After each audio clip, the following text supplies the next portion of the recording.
1974년 당시 12세였던 젠은 아이다호주의 포커텔로라는 도시에서 거주하고 있었습니다. 포커텔로는 치안 환경이 좋아 문을 잠그지 않는 집도 있었죠. 젠의 부모인 밥과 애는 세 딸을 두고 있었으며 그중 젠은 장녀였습니다. 젠의 부모님은 꽃집을 운영하고 있었고 순박하며 친절한 부부였습니다. 젠도 부모님처럼 친절하고 명랑한 소녀였죠. 로버트는 젠의 이웃이자 젠의 부모님과 절친한 친구 사이였습니다. 로버트는 아내와 5자녀를 두고 있었고 1971년 포커텔로로 이사를 오게 되었죠. 이후 로버트는 교인들로부터 밥의 가족을 소개받았습니다. 로버트는 마을에 가구점을 차렸고 집수리도 맡아서 일하고 있었습니다. 로버트는 유머러스하고 관대한 성격으로 이웃들 모두 그를 좋아했었죠. 당시 젠과 동생은 한 방에서 생활하고 있었습니다. 두 아이는 자라면서 독립된 방을 갖고 싶었지만 밥과 아내는 재정적으로 넉넉하지 않아 아이들의 부탁을 당장 들어줄 수 없었죠. 이 사실을 알게 된 로버트는 두 아이의 방에 담을 쌓아 주었고 가구도 도매가로 판매했습니다. 담을 쌓을 때 밥에 아이들이 도왔고 이때 로버트는 아이들에게 온갖 재미있는 이야기를 들려주었습니다. 또한 로버트는 밥에 아이들을 데리고 공상과학 영화를 보여주었고 외계인 이야기 등 아이들이 좋아하는 이야기를 많이 들려주었습니다. 이후 젠과 두 여동생은 로버트가 두 번째 아빠와 같았습니다. 밥 부부에게도 로버트는 이제 형제와 같았죠. 그런데 로버트는 폭행한 경험이 있는 범죄자였습니다. 밥의 부부는 이 사실을 전혀 몰랐죠. 1974년 10월 17일 이날 방과 후 젠은 피아노 레슨을 받았는데 로버트는 젠에게 레슨이 끝난 후 말을 타러 가자고 알렸습니다. 밥은 젠이 말을 타는 것을 원하지 않았지만 로버트의 설득으로 결국 로버트는 젠을 데리고 말을 타러 나갔습니다. 젠이 차에 오르자 로버트는 젠에게 비타민 캡슐이라며 약을 권했습니다. 이전에 로버트는 밥 가족에게 여러 번 진짜 비타민을 주었었기 때문에 젠은 아무 의심 없이 그 약을 먹게 됩니다.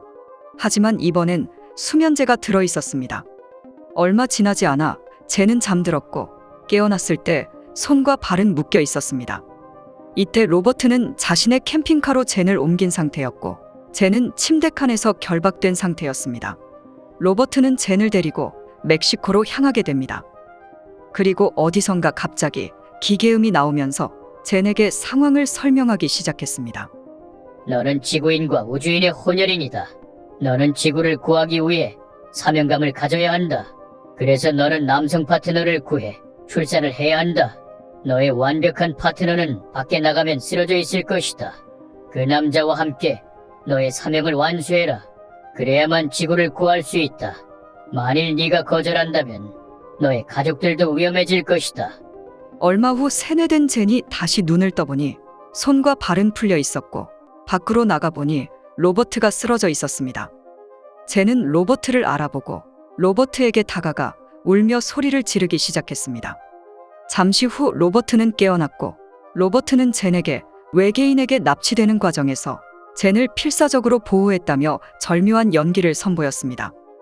그리고 로버트는 자신도 외계인에게 사명을 들었다고 알렸습니다. 결국 젠은 자신의 파트너가 로버트라고 믿게 됩니다.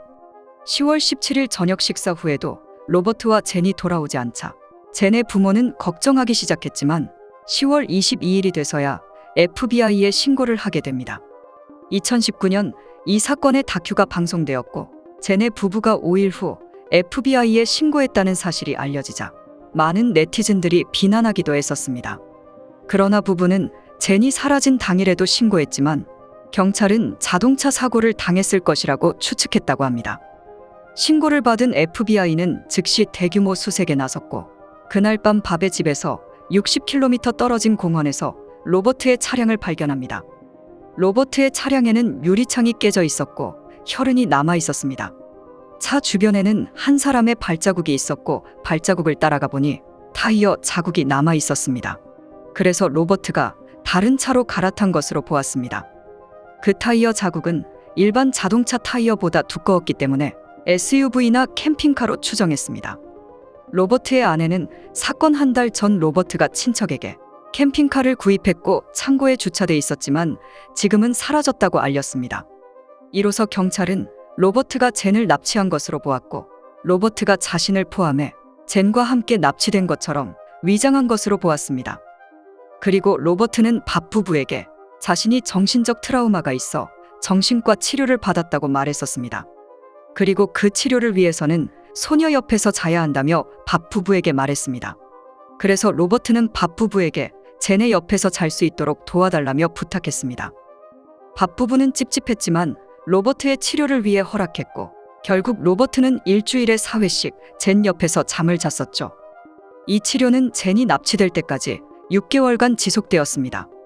5주가 지났지만 밥 부부는 젠과 로버트에 대한 소식을 전혀 듣지 못했고 11월 19일 저녁 로버트의 남동생에게 갑자기 전화가 걸려왔습니다. 로버트의 남동생은 앤에게 로버트와 젠의 결혼을 허락하거나 젠을 로버트의 보호자로 변경하지 않을 경우 다시는 젠을 만나지 못할 것이라며 형의 말을 전했습니다. 그리고 로버트는 며칠 후 다시 연락할 것이니 밥 부부에게 잘 생각하고 있으라며 동생은 형의 말을 전했습니다.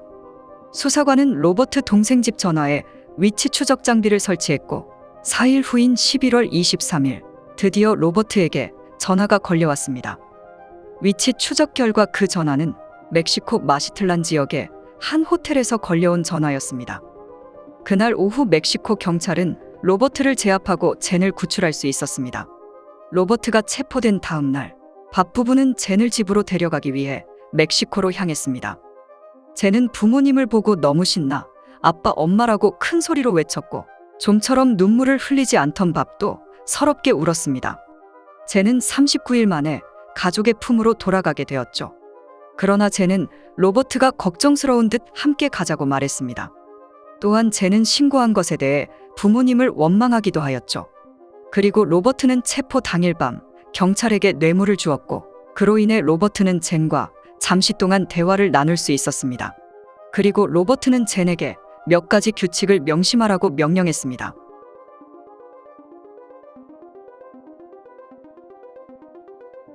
이 밖에도 로버트는 젠에게 가족과 멀리해야 한다고 알렸습니다. 젠은 이미 로버트에게 세뇌되어 외계인의 존재를 믿고 있었고 그 규칙들 또한 철저히 믿고 있었습니다. 다음 날 밥 부부는 젠을 데려가기 위해 미국 영사관의 도움을 요청했는데 충격적인 답변을 듣게 됩니다. 로버트와 젠이 결혼했다는 것이었죠. 당시 멕시코의 법정 결혼 연령은 12세였습니다. 오후에 부부는 젠을 데리고 미국으로 돌아왔고 얼마 되지 않아 부부는 변호사에게 연락해 젠과 로버트의 결혼 증명서를 멕시코로 보냈고 이 결혼이 무효임을 선언했습니다. 이후 젠은 부모님께 납치 당시 무슨 일이 있었는지 말하지 않았지만 정서적으로 안정돼 보였고 동생들과도 변함없이 어울렸습니다. 부모는 젠이 과거를 잊길 바라며 다시 학교에 보냈습니다. 로버트는 미국으로 송환되었고 같은 해인 크리스마스에 보석으로 풀려났습니다. 며칠 후 로버트의 아내가 밥의 집 문을 두드렸습니다.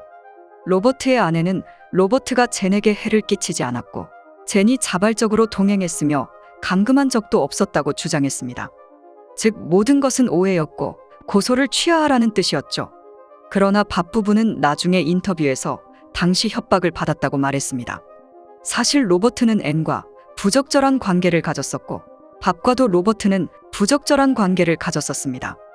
그렇게 로버트는 밥 부부의 약점을 잡고 있었죠. 결국 여러 가지 이유로 고소를 취하하게 됩니다. 로버트는 사실 젠과 가까워지기 위해 밥 부부에게 의도적으로 접근했었습니다. 앞서 언급했듯이 젠과 동생이 별도의 침실을 가질 수 있도록 로버트가 벽을 쌓아 2개의 방을 만들어 주었는데 사실 로버트는 단지 젠과 단둘이 있고 싶었기 때문이었습니다. 또한 로버트는 젠 가족에게 비타민을 주며 가족의 건강을 챙기는 것처럼 보였지만 사실 젠이 약에 대한 경계심을 풀어주기 위해 이전부터 치밀하게 준비한 것이었죠. 로버트는 젠과 젠의 동생들을 데리고 외계인 영화를 보러 갔었고 자주 외계인 이야기를 들려주며 천천히 세뇌시키고 있었습니다. 또한 로버트는 앤과 연인 관계로 발전시키기 위해 노력했습니다. 궁극적인 목표는 앤이 이혼해 세 딸을 데리고 함께 살기를 바랐습니다. 결국 로버트와 앤은 연인 관계로 발전하고 말았습니다. 그러나 납치 사건 전까지 로버트와 앤은 입맞춤을 했을 뿐 더 이상 발전하지는 않았습니다. 보석으로 풀려난 후 로버트는 앤에게 매일 전화를 걸어 젠과 결혼한 이유를 설명하려 했습니다. 로버트의 빈틈없는 거짓말에 결국 앤은 로버트의 말을 믿게 됩니다. 로버트는 당시 유타로 이사한 상태였고 앤은 로버트를 만나기 위해 11차례나 만남을 가졌고 결국 두 사람은 선을 넘고 말았습니다. 이후 두 사람의 관계는 8개월이나 지속되었죠. 나중에 앤은 젠을 데리고 로버트를 만나기까지 했습니다. 이런 상황 속에서 1년 동안 젠과 로버트는 몰래 총 9번 만남을 가졌습니다. 1976년 8월 10일 새벽 2시, 결국 젠은 사라지고 말았습니다. 젠은 로버트의 지시에 따라 지하실 창고의 창문을 통해 빠져나갔고 로버트는 길끝에 차를 세우고 젠을 기다리고 있었죠. 아침이 되어서야 부부는 젠이 사라졌다는 것을 알게 됩니다. 그리고 메모지 하나가 발견되었습니다. 그 메모지에는 로버트와 함께 지내는 것을 허락하지 않으면 집에 돌아오지 않는다는 내용이었습니다. 부부는 이 메모지가 딸의 필기체가 아니라는 것을 알아차렸고 로버트가 쓴 것이라고 추측했습니다. 아니나 다를까 앤은 그날 오후 로버트로부터 전화를 받았습니다. 전화를 이어받은 젠은 자신이 가출했다고 말했고 어디에 있는지 말하지 않겠다고 말했습니다. 실종 2주 후 밥의 꽃가게로 젠에게 전화가 걸려왔습니다. 젠은 떨리는 목소리로 아버지에게 집으로 돌아가고 싶고 학교에도 돌아가고 싶다며 로버트와 결혼할 수 있도록 허락해 달라고 부탁했습니다. 실종 3주 후 로버트는 밥 부부에게 전화를 걸었고 젠과 조용히 결혼식을 올릴 것이며 이제 젠은 집에 돌아가지 않을 것이라고 알렸습니다. 로버트는 자신의 주소지에 살고 있지 않아 그를 추적하는데 어려움을 겪었고 젠이 실종된 지 약 3개월 후 경찰은 로버트를 체포할 수 있었습니다. 체포된 후 로버트는 젠을 캘리포니아에 있는 가톨릭 사립학교에 등록한 사실이 밝혀졌습니다. 로버트는 학교 교장에게 자신이 젠의 아버지이며 국가 비밀 요원이라고 거짓말을 했었습니다. 아내는 안타깝게 사고로 세상을 떠났고 이제 젠을 숨길 장소가 필요하다고 말했습니다. 또한 로버트는 교사에게 누군가 젠을 찾으러 올 수도 있다고 말했고 그들은 적이기 때문에 젠을 최대한 보호해 달라고 알렸습니다. 나중에 교사들은 로버트가 매주 젠을 만나러 왔으며 매우 친절했었다고 말했습니다. 재판 때 로버트의 변호인은 로버트가 정신질환을 앓고 있다고 주장했고 그로 인해 로버트는 무죄라고 주장했습니다. 검찰도 변호인의 주장을 받아들였고 로버트가 심리치료를 받아야 한다고 알렸습니다. 1977년 6월부터 로버트는 복역을 시작했고 정신과 의사들은 로버트가 완치되어 정상적으로 사회에 복귀할 수 있다고 알렸습니다. 결국 로버트는 6개월 10일을 복역한 후 풀려나고 말았습니다. 그런데 로버트는 수감된 동안 2명의 죄수를 고용했고 밥의 꽃집에 불을 지르라고 사주했습니다. 그렇게 꽃집에 화재가 발생했고 젠과 가족들은 불타는 꽃집 앞에 서서 멍하니 바라봐야 했습니다. 이때 젠은 마침내 로버트에게 속았다는 확신을 갖게 되었습니다. 다음 날 젠은 울면서 부모님께 모든 진실을 고백하였죠. 2003년 젠은 어머니 앤과 함께 자신의 경험을 책으로 출판했고 이후 사건의 경각심을 알리기 위해 여러 곳을 다니며 연설을 했습니다. 젠을 침묵시키기 위해 로버트는 종종 연설장에 난입해 방해하는 일이 잦았고 또한 그 책의 내용은 모두 새빨간 거짓말이라고 주장하였습니다. 2005년 한 연설장에서 젠이 연설을 하고 있을 때 또다시 로버트가 모습을 드러내 난동을 피웠습니다.